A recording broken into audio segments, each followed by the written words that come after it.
Gordon, welcome back to the Apex. Just give us your thoughts on tonight and sitting there and watching the action close up. That was a really exciting card. From start to finish, the matches were amazing. Achilles kicked it off against Andy Valera, a high-paced match, and the stalling calls were, at times, in my opinion, a bit much, but it definitely did force the action to be pushed. I think that was one of the most exciting jiu-jitsu cards I've ever witnessed as far as action goes, and just level of talent overall. How much of that excitement would you attribute to the new rule set that was brought in tonight? Well, you have to attribute, obviously to the athletes, but a lot to the new rule set as well, just because, in the past with the EBI rules, we've seen a lot of stalling until overtime, and now those negatives are a curveball because you could be killing someone, but if you get a negative, and even if you passed, 4 times, took the guys back, and you have a negative, you're still losing. So I think that, it's definitely an interesting rule set, and I think that obviously, as Fight Pass Invitational goes on, they're looking to make improvements every show, and I'm sure that they'll have some feedback and some changes for the next show to make it even more exciting. Was it fun for you to sit there and see this rule set play out and be like, oh, I can strategize now, I can see how this plays out, so when I compete under these, I'll already know which way to go? Yeah, it was, because this is the first time they did this rule set, and I've competed under ADCC rules before, but these are a little bit different, and the stalling calls are a lot more intense. So it was kind of like a combination between like a quintet with the very strict stalling calls and ADCC rules, all kind of thrown into like a submission-only rule set in the beginning. So it was definitely interesting, and it made for a very exciting event. Last time you were here, it happened again. Nicky Rod called you out. This time he's throwing 50K on the table and saying, you throw 50K and we'll compete for 100 grand. Does any part of that interest you? No. Nicky Rod and that whole team make their career off sound bites for me, so no comment. Not interested in that at all. That's fair enough. And then in that case, I'd like to ask you about something else outside of tonight. I haven't got to see you since you trained with Jon Jones. I'm curious, as someone who's quite cerebral and thought of as a very good thinker and tactician, what's it like training with another man who is thought like that? What was the biggest takeaway you took from training with Jon Jones? With Jon, he's very similar to GSP, to George, in the sense that he's not the world's best wrestler. He's not the best jiu-jitsu guy. He's not the best striker. But his ability to put it all together is just on a different level. And even just grappling, like his ability to intuitively change his game plan from the start of the roll to the end of the roll, or from round to round, is incredibly impressive. So the most impressive thing, obviously, is his ability to put everything together, but his ability to adapt as the match goes on and change the game plan per what you're doing. And I was very, very impressed with him just as a person and as an athlete, all around. Yeah, I mean, this might be a weird thing to ask about Jon Jones, but was he almost better than you were expecting? Yeah, for sure. You always go in and you don't know what to expect when you're training with athletes from other sports. Obviously, he doesn't focus on jiu-jitsu, but his wrestling is top notch. His jiu-jitsu is tough, and he's good from everywhere. And he learns incredibly quick. Most of the time, you see guys, young athletes usually learn, a lot faster. It's like the old saying, you can't teach old dogs new tricks. But he's nearing 40 now, and everything I taught him. If I taught him 5 things and he picked up 3, he instantly put those 3 things into his game, and he was like hitting them 100 times better by the time from the start of the week to the end of the week. So he was a really impressive person to be around. Last one for me, and probably the most important question. No more silver. The beard, the hair's gone. What happened? No more silver. So I was going to do something where I dressed as Santa for my last match, but I got hurt. And then once that ended, I was like, I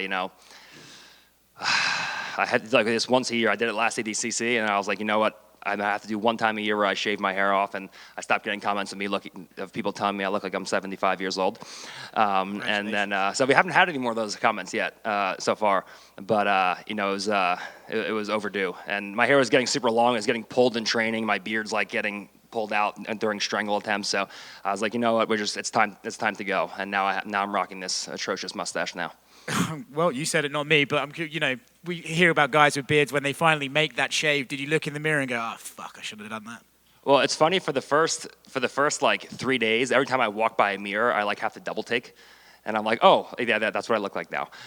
Or when I go to scratch my face and I get ready for the beard, to feel my beard and it's not there, and then I just hit skin and I'm like, oh yeah, I don't have a beard anymore. So, but now I'm used to it. It's been like a week, 10 days or so, and I'm getting acclimated now.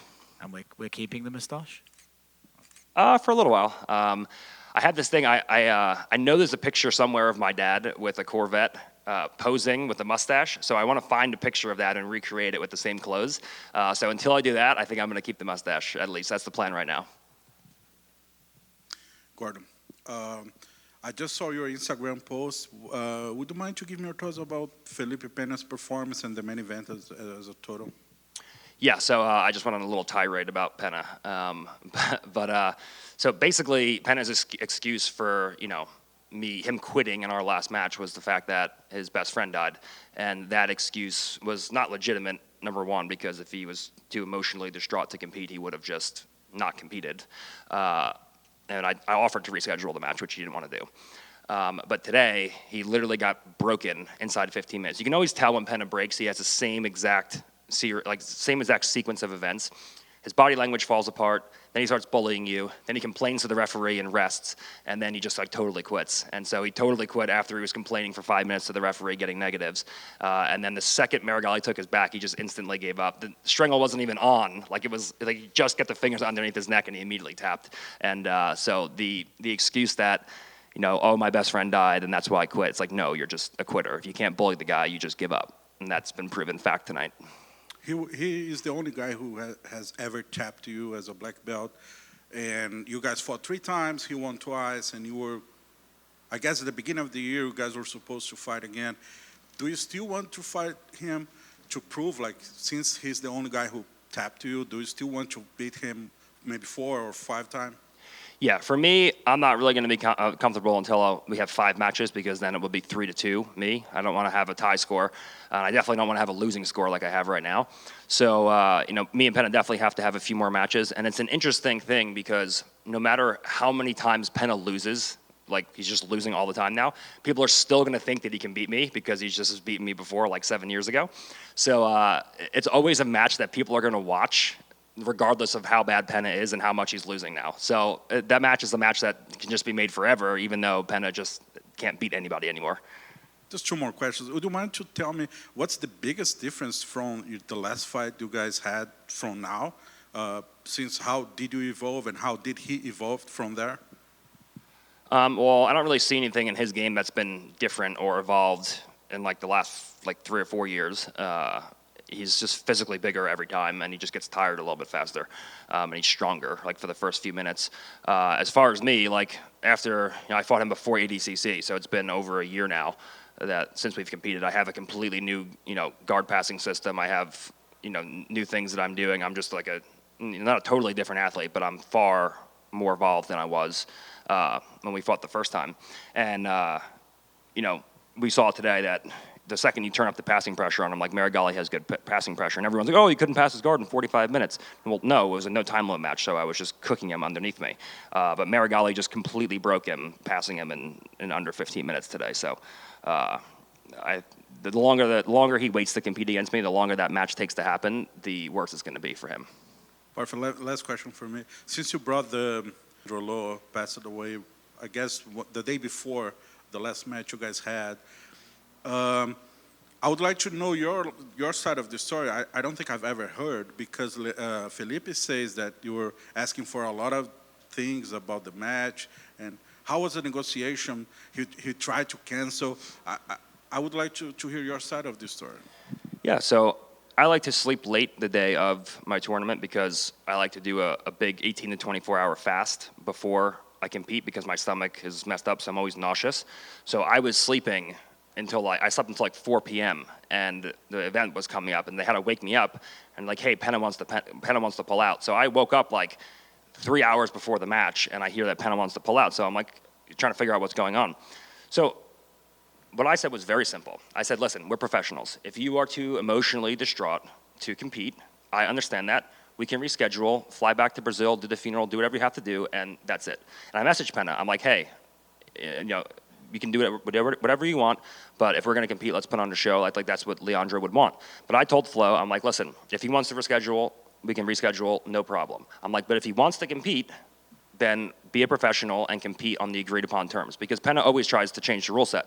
So we had a contract, which I had to pay lawyers to make a contract, and we agreed upon a contract, and it was my $100,000 versus his $10,000. The only way I could actually get him to compete was to put up $100,000 of my own dollars against $10,000 of his dollars in a 10-to-1 bet odds match on a no time limit match, which was specifically stated in the contract.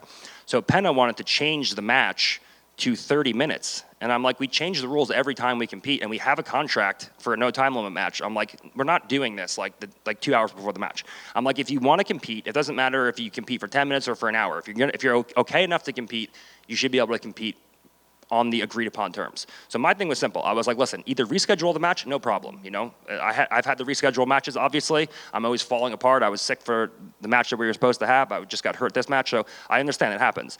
But if you're going to compete, compete according to what we agreed upon, and that was my thing. And Penna went into this and that. He's a bad person. He's lying and this. It's like, no, dude, you said you weren't going to compete. You were too sad to compete, and then Flo offered you more money, and then you're like, oh, okay, I can compete. So basically, you just leveraged your friend's death to extort money out of Flo by saying you were too sad to compete until they offered you more money. Like, it's just a joke.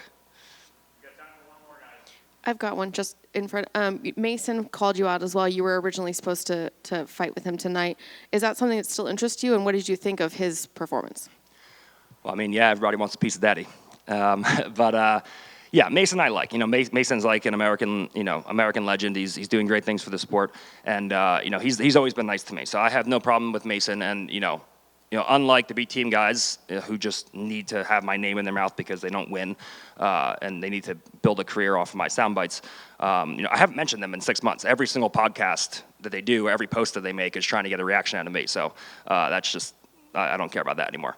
But Mason has never said anything bad about me. He's always just wanted to compete against the best guys. And he went out and he dominated, his opponent from B team tonight. And he was very impressive. He hit a takedown, passed the guard, pretty easily, solidified pins, moved through pins, and then eventually finished with the Kimura. So that was about as perfect of a performance as you can have for Mason. And that's a match that I've been trying to make. We've been trying to make for a long time, and logistically, it just hasn't really added up. So I'm really excited to get out there in 2024 and make that match happen. Thank you.